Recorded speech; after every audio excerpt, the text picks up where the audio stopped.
কিছু আমাদের hypothesis testing এর মধ্যে বিশেষ করে আমি তোমাদের কিন্তু হাইপোথিসিস টেস্টিংটার স্টেপগুলি কিভাবে একটা হাইপোথিসিসকে টেস্ট করতে হয় এবং আমি তোমাদের বলেছি যে হাইপোথিসিসটা পপুলেশন রিলেটেড হবে। আমরা পপুলেশন সংক্রান্ত যে কোনো বৈশিষ্ট্য স্যাম্পল উপর ভিত্তি করে সেটি টেস্ট করব যে ওই সিদ্ধান্ত বা ওই বৈশিষ্ট্যটা আমরা বা স্টেটমেন্টটা যেটা আমরা করেছি পপুলেশনের সম্পর্কিত সেটি স্যাম্পল উপর বা স্যাম্পলের প্রমাণের ভিত্তিতে গ্রহণ করব নাকি বর্জন করব, এই ব্যাপারটা আর কি মূলত হাইপোথিসিস টেস্টিং এ করা হয়।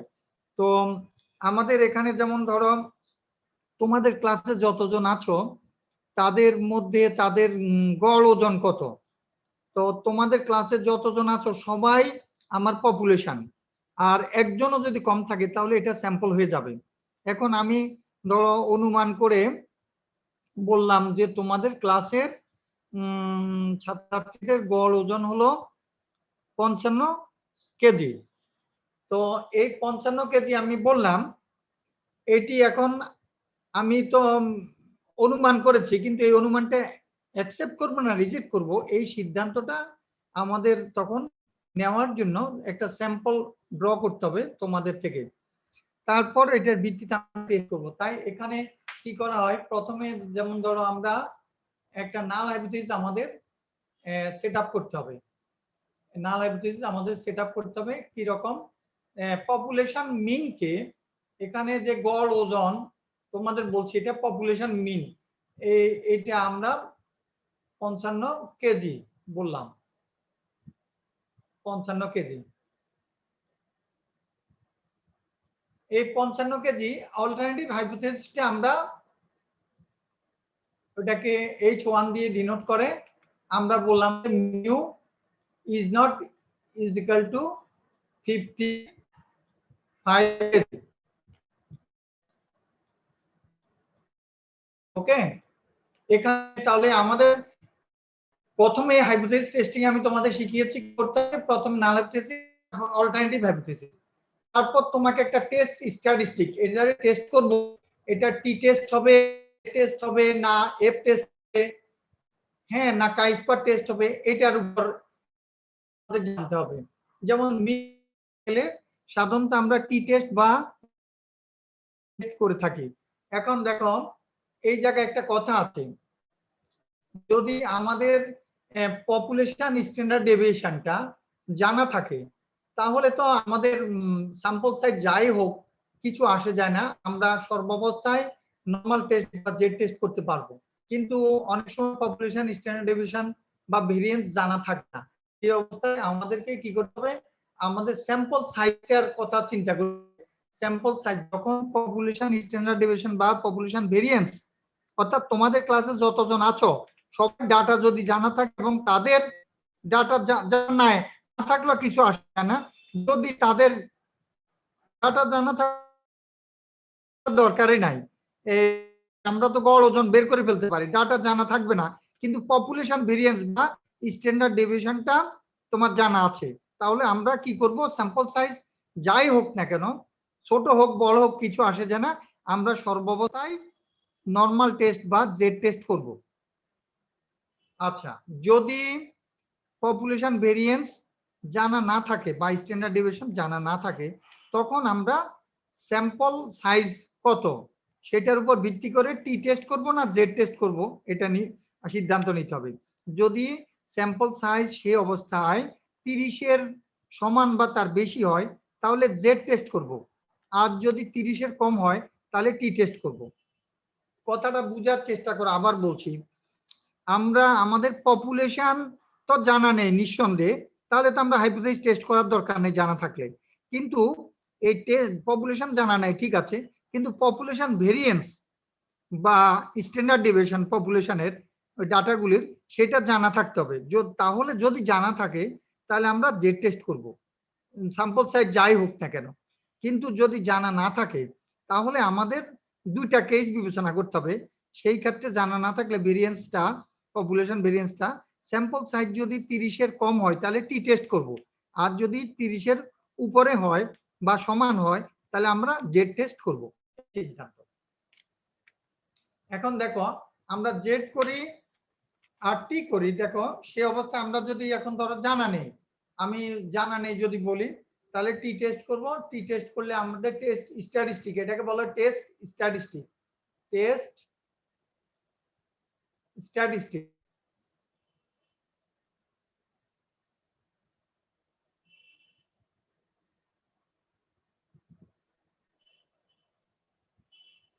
এটাকে বলা হবে টেস্ট স্ট্যাটিস্টিক। এই কমা দিয়ে T is equal to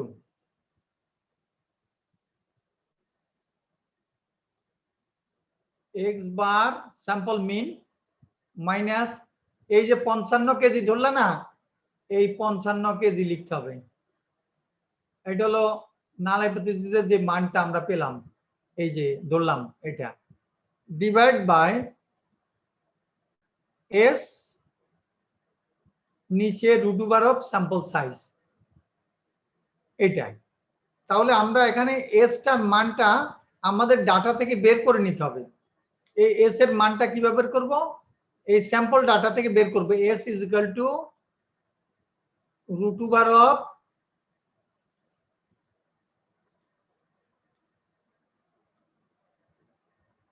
x minus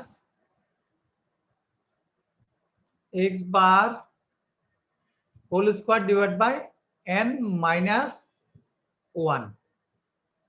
এটা আমাদের স্যাম্পল ক্ষেত্রে স্ট্যান্ডার্ড ডেভিয়েশন বের করতে গেলে n মাইনাস 1 দিয়ে ভাগ করতে হবে, কারণ আনবায়াসড এস্টিমেট হয়, এটা আমি যথাসম্ভব তোমাদের বলেছি। তার এখানে স্ট্যাটিস্টিক, কিন্তু এই স্ট্যাটিস্টিক কাকে বলে? Statistic is a function of sample observations. অর্থাৎ স্যাম্পল, তোমার এই যে পপুলেশন থেকে তুমি যদি স্যাম্পল নাও, কারা কারা 15 জন নিল, কারা কারা কোন 15 জন সিলেক্ট হবে আমরা এক্স্যাক্টলি বলতে পারবো না। বিভিন্ন স্যাম্পল পেতে পারি। যেমন ধরো তোমরা 74 জন স্টুডেন্ট থেকে আমি 15 জন নিলে কতটা স্যাম্পল পেতে পারি? 74 সি 15, এত উপায়ে আমি বা এতটা স্যাম্পল পেতে পারি। প্রত্যেক কোন স্যাম্পল সিলেক্ট হবে আমরা বলতে পারি না। তাই টেস্ট স্ট্যাটিস্টিকের মানের উপর নির্ভর করে বিধায় এইটাকে বলা হয় স্ট্যাটিস্টিক। টি এটাকে স্ট্যাটিস্টিক বলা হয়। অর্থাৎ statistic is a function of sample observations. Statistic is a function of sample observations. তাহলে আমরা এস এর মানটা এখানে পেয়ে যাব। যদি 15 জন তোমাদের থেকে সিলেক্ট করি, তাহলে 15 জনের ইন্ডিভিজুয়াল ওজন, প্রত্যেকের থেকে ইন্ডিভিজুয়াল ওজন থেকে গড় ওজনটা 15 জনের, এটা বিয়োগ করব, স্কোয়ার করব, যোগ করব এবং 14 দিয়ে ভাগ করব। 15 বিয়োগ 1, 14 দিয়ে ভাগ করব, তারপর এই ভাগফলটাকে রুট করলে এস এর মান পেয়ে যাব। এইভাবে আমরা টি এর এখানে বসিয়ে দিয়ে তাহলে টি এর ক্যালকুলেটেড ভ্যালু পেয়ে যাব। এখন এখানে ডিগ্রিজ অফ ফ্রিডম একটা আছে টি এর ক্ষেত্রে, তাহলে ডিগ্রিজ অফ ফ্রিডম হবে n-1। ডিগ্রিজ অফ ফ্রিডম 1 কম হবে, কারণ এই এস বের করার ক্ষেত্রে এই জায়গায় স্কোয়ারটা বাদ দিলে এই ভিতরে অংশটা 0 হয়ে যায় এবং এটা রেস্ট্রিকশনটা আগের মতো। এই যে তোমার কয়টা ইন্ডিপেন্ডেন্ট অবজারভেশন আছে আমাদের এখানে? ইন্ডিপেন্ডেন্ট অবজারভেশন আমরা কয়টা n সংখ্যকের মধ্যে স্বাধীনভাবে বসাইতে পারবো? n-1টা। বাকিটা বসাবার সময়, কারণ আমার যোগফল, এই রুট বাদ দাও, স্কোয়ার বাদ দাও, এগুলি সব বাদ দাও, শুধুমাত্র এই অংশটা, এই যে x minus X bar is equal two 0, এটা ইজ ইকুয়াল টু 0। এখন ধরো ডাটা হারিয়ে ফেলেছি, তাহলে গড় মানটা জানা আছে কিন্তু এই ইন্ডিভিজুয়াল ভ্যালু অজানা। তাহলে 15 জন, তখন 15 জনের মান স্বাধীনভাবে বসাবো। আমি জাস্ট 14 জনেরটা স্বাধীনভাবে বসাইতে পারবো, বাকি জনেরটা পারবো না, কারণ আমার যোগফল 0 হবে। তাই এখানে স্বাধীনতার মাত্রা হলো 14, মানে 1 কম। তো কাজে এই জায়গায় টি এর টি ডিস্ট্রিবিউশন ফলো করবে এবং এটা ডিগ্রি অফ ফ্রিডম হবে n-1, n-1, তার মানে n-1 ডিএফ মানে n এর মান 15 যদি হয় তাহলে এটা হবে 14। তারপরে আমরা এখন এরপরে আমাদের দরকার হবে লেভেল অফ সিগনিফিকেন্স কনসিডার করা। আমি পড়িয়েছি লেভেল অফ সিগনিফিকেন্স কাকে বলে। তোমার প্রবাবিলিটি অফ টাইপ 1 এরর বা probability of rejecting the null hypothesis when it is true, এটা হলো লেভেল অফ সিগনিফিকেন্স। এবং ডানের সিটা দিয়ে তোমাদের যথাসম্ভব বুঝিয়েছি। বা ওই যে তোমার একটা লোক নির্দোষ, ইনোসেন্ট, ওই হাইপোথিসিসটা ওইটা ধরে আমি বুঝিয়েছি। কাজেই তোমার 5% বা 10% কিছু বলা না থাকলে সাধারণত আমরা 5% ধরি, 10% সাধারণত আমরা করি না। অনেক সময় রেয়ার ডিজিজের ক্ষেত্রে, বায়োলজিক্যাল কিছু ক্ষেত্রে 10% করে, কিন্তু আমরা 1% 5% এই দুটোই সাধারণত ব্যবহার করে থাকি। তো আমরা 1% বা 5% কিছু বলা না থাকলে 5% টেবিল থেকে টেবুলেটেড মান বের করব টি এর। টি এর এখানে ক্যালকুলেটেড ভ্যালু পাবো আর 5% টি এর টেবুলেটেড মানটা বের করব আমরা ডিগ্রি ফ্রিডম। আমাদের এই যে 14 ডিগ্রি ফ্রিডমের টেবুলেটেড ভ্যালু কত সেটা আমরা কত ধরো লেট আছে আমরা টেবুলেটেড মানটা পেয়ে গেলাম এখানে 2 টেবুলেটেড মানটা আর ক্যালকুলেটেড ভ্যালু এখানে ধরো তুমি পেলা 2.6 কাজে ক্যালকুলেটেড ভ্যালু যদি টেবুলেটেড ভ্যালু তুলনায় বড় হয় তাহলে আমরা নাল অ্যাভারেজটা কি করব রিজেক্ট করব এই রিজেক্ট করব তার মানে তোমাদের গড় 55 কেজি নয় হ্যাঁ 55 কেজি ছাড়া অন্য কোনো তাৎপর্যপূর্ণ অন্য কোনো মান আর যদি এরকম হতো যে ক্যালকুলেটেড ভ্যালুটা 1.5 তাহলে আমরা দেখছি যে টেবুলেটেড ভ্যালু তুলনায় ক্যালকুলেটেড ভ্যালু ছোট তাহলে আমরা তখন অ্যাকসেপ্ট করব তার মানে তোমাদের গড় ওজনটা 55 কেজি থেকে ডিফারেন্ট সিগনিফিকেন্টলি ডিফারেন্ট না আসলে এক্স্যাক্টলি 55 কেজি তা আমরা বলতে পারবো না কিন্তু আমরা বলতে পারবো তো এইভাবে যে গড় ওজন 55 কেজি থেকে ডিফারেন্ট নয় মানে খুব কাছাকাছি সিগনিফিকেন্টলি ডিফার করছে না এর কাছাকাছি হবে এই তো এইভাবে আমরা এই টি টেস্টটা করলাম একইভাবে জেড টেস্ট করলে এখানে জেডটা ব্যবহার করব এখানে যখন জেড টেস্ট করব তখন সবকিছু একই শুধু এই জায়গায় জেড এখানে আমাকে জেড টেস্টে জেড লিখতে হবে জেড এর টেবুলেটেড ভ্যালু বইয়ের পিছনে আছে টি এর বইয়ের পিছনে আছে এইভাবে এই জায়গায় কেবল এস এর পরিবর্তে এই জায়গাতে আমরা জেড সরি আমাদের যেহেতু জানা থাকবে এটা স্ট্যান্ডার্ড ডেভিয়েশন জানা থাকবে সিগমাটা তখন সিগমার মানটা বসিয়ে দেব তার মানে স্ট্যান্ডার্ড ডেভিয়েশন আমার পপুলেশন জানা জাস্ট এটা বসিয়ে দেবো আর কিছু না জানা না থাকলে স্যাম্পল থেকে বের করব আর জানা থাকলে বসিয়ে দেব যখন জানা থাকবে তখন আমরা জেড টেস্ট করব আর যখন জানা থাকবে না তখন আমরা টি টেস্ট করব যদি স্যাম্পল সাইজ 30 এর কম হয় আর যদি 30 এর সমান বা বেশি হয় তাহলে আমরা জেড টেস্টই করব এই হলো এখানে আমাদের যদি আমি সিম্পল তোমাদের এই শুধু সিঙ্গেল মিন টেস্ট করি তাহলে এইভাবে আমরা সিদ্ধান্ত নেব কারো কোনো প্রশ্ন আছে এটাতে হ্যান্ডআউটটা আমি পাঠিয়ে দেবো আজকে এই রিগ্রেশন কোলিশনের ওয়াহিদ রিগ্রেশন কোলিশনের হ্যান্ডআউটটা পাঠায়নি মনে হয় না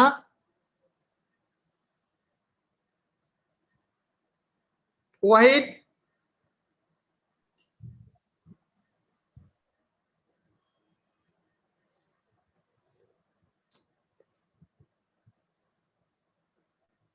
শুনতেছো তোমরা জি স্যার বলছি যে আমি তো রিগ্রেশন কোলিশন হ্যান্ডআউট কি তোমাদের পাঠানো হয়েছে মনে হয় না না স্যার না স্যার না স্যার ওইটা পাঠাবো আর এই যে টেস্টের হাইপোথেসিস টেস্টিং এর হ্যান্ডআউটও পাঠিয়ে দেবো ঠিক আছে হ্যাঁ বলো তারপরে দেখো যদি আমরা ধরো ছেলেদের গড় ওজন আর মেয়েদের গড় ওজন তুলনা করতে চাই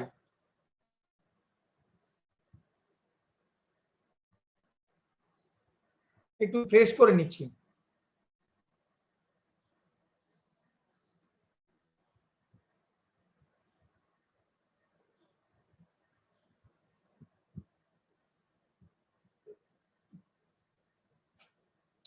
আমরা ছেলেদের গড় ওজন আর মেয়েদের গড় ওজন তখন আমাদের হাইপোথেসিস এই দুটো তুলনা করতে চাই ধরো μ1 is equal to μ2 ছেলেদের গড় ওজন হলো μ1 মেয়েদের μ2 এই দুটো সমান হাইপোথেসিস ধরবো নাল হাইপোথেসিস অল্টারনেটিভ হাইপোথেসিস ধরবো যে সমান না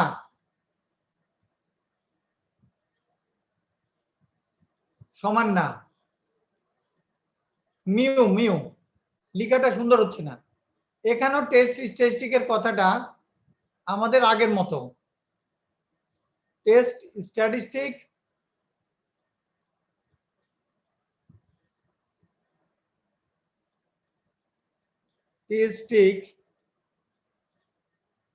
এখানে আগের মতো আমরা যদি পপুলেশন ভেরিয়েন্স মেয়েদের পপুলেশন তোমাদের ক্লাসে যতজন মেয়ে আছো সবার ওজনের যদি ভেরিয়েন্স বাই স্ট্যান্ডার্ড ডেভিয়েশন বের করা হয় সেটা যদি জানা থাকে, অর্থাৎ জানা থাকে এবং ছেলেদেরটাও যদি জানা থাকে, তাহলে আমরা স্যাম্পল সাইজ যাই হোক না কেন, ছেলে মেয়েদের আলাদা আলাদা স্যাম্পল সাইজ, আমরা এই ক্ষেত্রে জেড টেস্ট করব, মানে নর্মাল টেস্ট করব।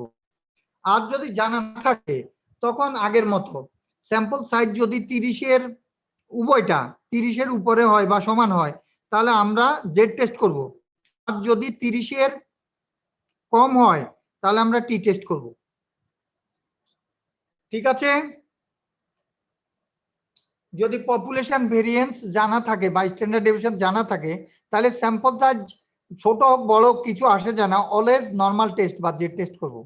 আর যদি জানা না থাকে পপুলেশন ভেরিয়েন্স বা স্ট্যান্ডার্ড ডেভিয়েশন মেয়েদের এবং ছেলেদের উভয়ের ওজনের, তাহলে সেই ক্ষেত্রে আমরা স্যাম্পল সাইজ যদি উভয়টা N1 আর N2 মেয়েদের এবং ছেলেদের যদি 30-এর সমান বা বেশি হয় তাহলে জে টেস্ট করব। আর যদি 30-এর নিচে হয় দুটেই তাহলে আমরা সেই ক্ষেত্রে টি টেস্ট করব। এখন ধরো আমাদের যদি জানা থাকে তাহলে আমরা জেড টেস্ট করব এবং এই ক্ষেত্রে আমরা ধরো x1 বার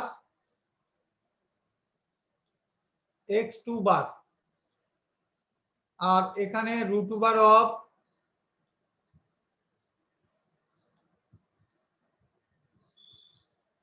sigma 1 square n1 sigma 2 n2, এটা 1 লিখেছি। নর্মাল টেস্টে ডিগ্রিজিবিটাম লাগে না, টি টেস্টে লাগে। এখানে তাহলে আমরা x1 bar minus x2 bar divide by √2 of x sigma 1 square, মানে মেয়েদের, সরি 1 মানে ছেলেদের বলছি, ছেলেদের পপুলেশন ভেরিয়েন্স মানে আর কি জানা আছে ধরো ওজনের, মেয়েদের সিগমা 2 স্কয়ার ভেরিয়েন্স, ওজনের ভেরিয়েন্স, আর মেয়ের সংখ্যা n2 ছেলের সংখ্যা n1, এটা হলো যে টেস্ট করবো আমরা যদি জানা থাকে। স্যাম্পল সাইজ যাই হোক কিছু আসে যায় না, বড় হোক ছোট হোক। কিন্তু যদি আমার এরকম হয় যে আমার জানা নেই তাহলে আমরা কি করব? টি টেস্ট করব।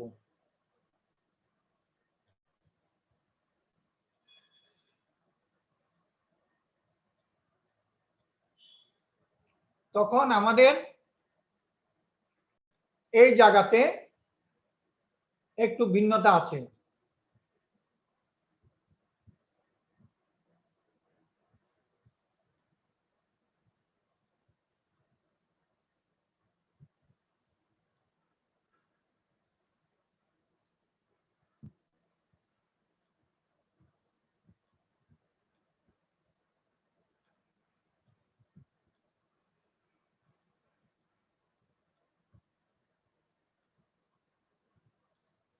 হ্যাঁ, এখানে এস এস দেখো, তখন এস এর মানটা আমরা কিভাবে বের করব? এটা ব্যাপার আছে। তখন এস এর মানটা বের করতে হবে S is equal two S square is equal two কি, এটা লিখি তাহলে এস এর মানটা রুট করলে পেয়ে যাবে।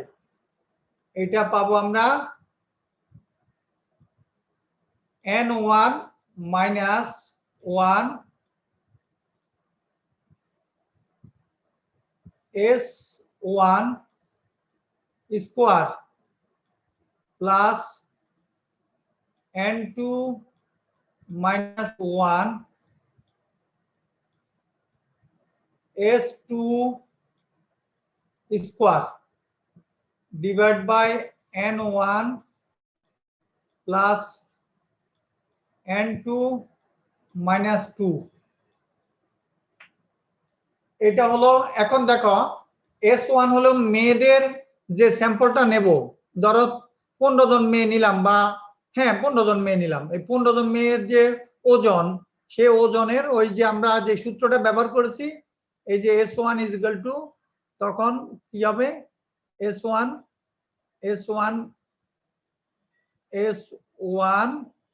স্কোয়ার ইজ ইকুয়াল টু হলো, আমাদের সূত্রটা হবে এটা যদি সরি ওয়ানটা তো আমি ছেলেদের বলছি, তাহলে ছেলেদের ধরো অসুবিধা নাই এটা।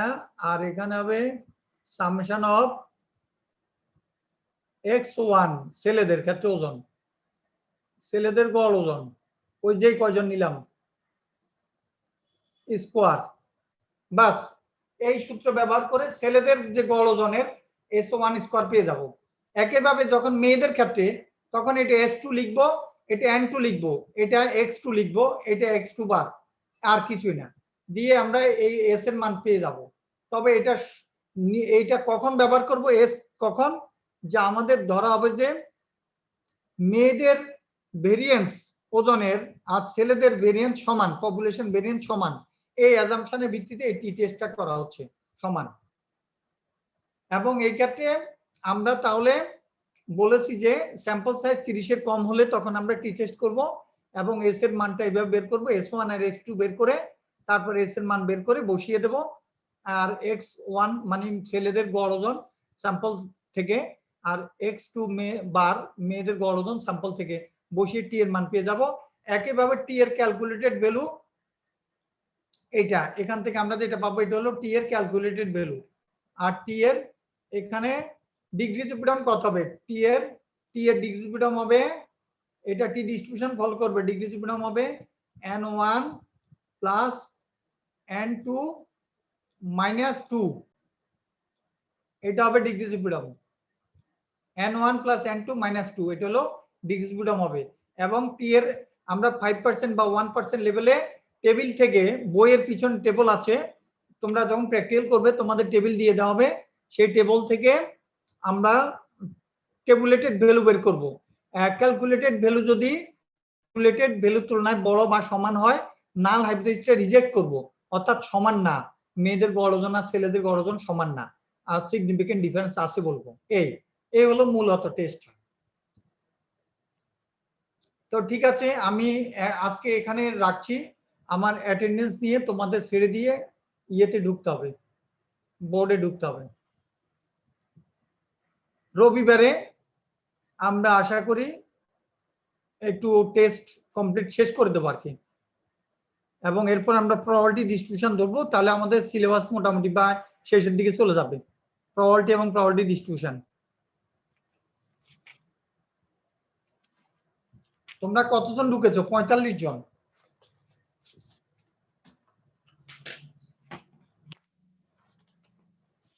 স্যার হ্যাঁ বলো। আর কয়টা ক্লাস লাগতে পারে? আর বেশি লাগবে না, আমরা অনেকটা এগিয়ে গিয়েছি। আমাদের প্রবাবিলিটি আর প্রবাবিলিটি ডিস্ট্রিবিউশন পড়ালে মোটামুটি আমরা অনেকটা এগিয়ে যাব, প্রায় সিলেবাস শেষের দিকে। ঠিক আছে, এখন নির্ভর করে তোমাকে বোঝানোর উপর। তুমি যদি অল্প সময়ে, আমি তো 2টা ক্লাস নিয়ে শেষ করে দিতে পারি, আর যদি তোমরা বুঝতে চাও তাহলে তখন আমার 5-6টা ক্লাস তো লাগবে কমপক্ষে, বুঝছো? জি স্যার। এটা নির্ভর করে তোমাদের উপর। তোমরা যদি বলো কুইক শেষ করতে, আমি তো শেষ করতে পারবো, আমি ডিস্ট্রিবিউশন গুলি একদিনে শেষ করে দিতে পারবো, প্রবাবিলিটি একদিনে। কিন্তু তুমি যদি ভালো বুঝতে চাও তাহলে কমপক্ষে 6টা ক্লাস তোমার দরকার। এখন তোমরা বুঝতে চাও কিনা চাও, দেখো সেটা তোমাদের ব্যাপার।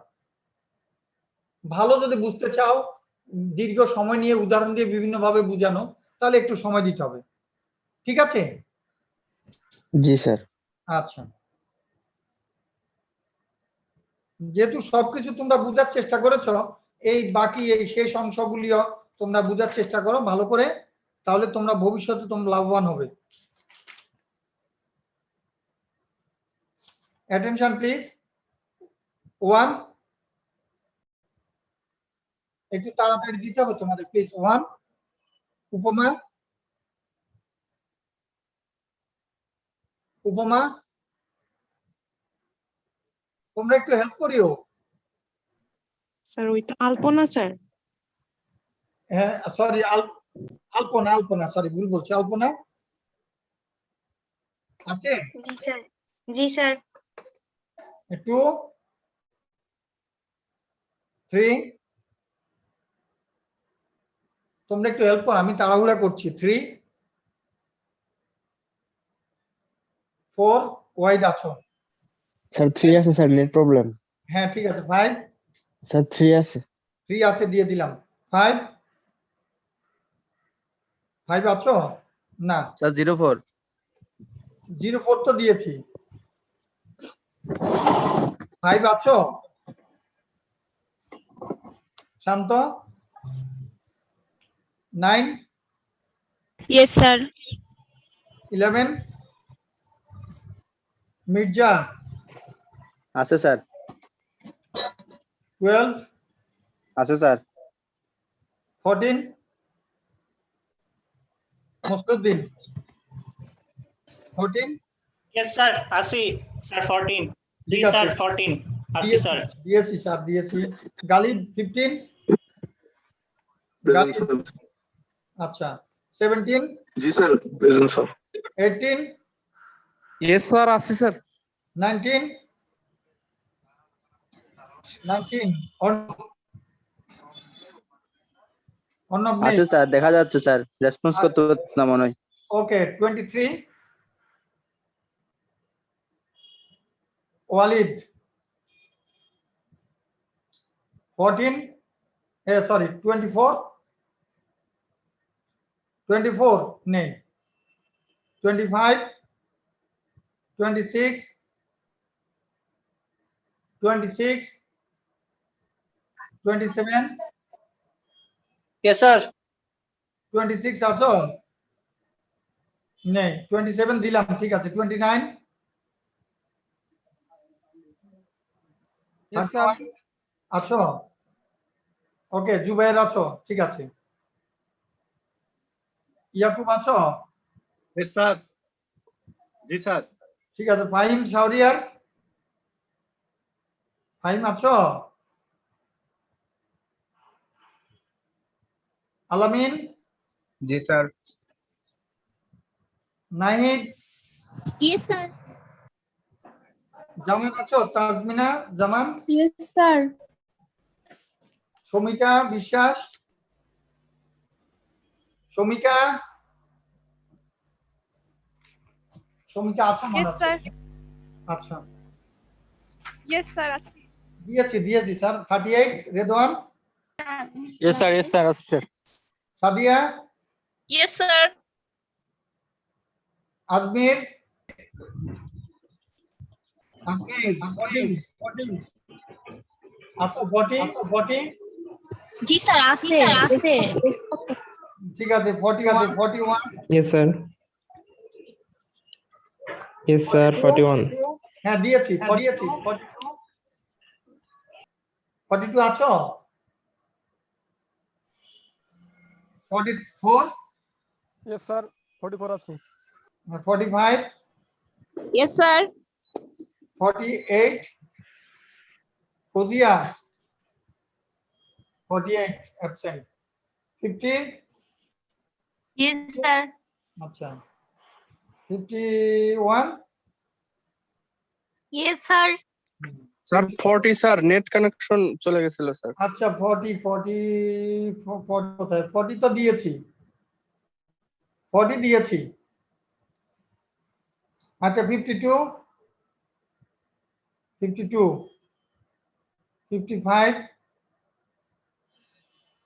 56 Yes. 55.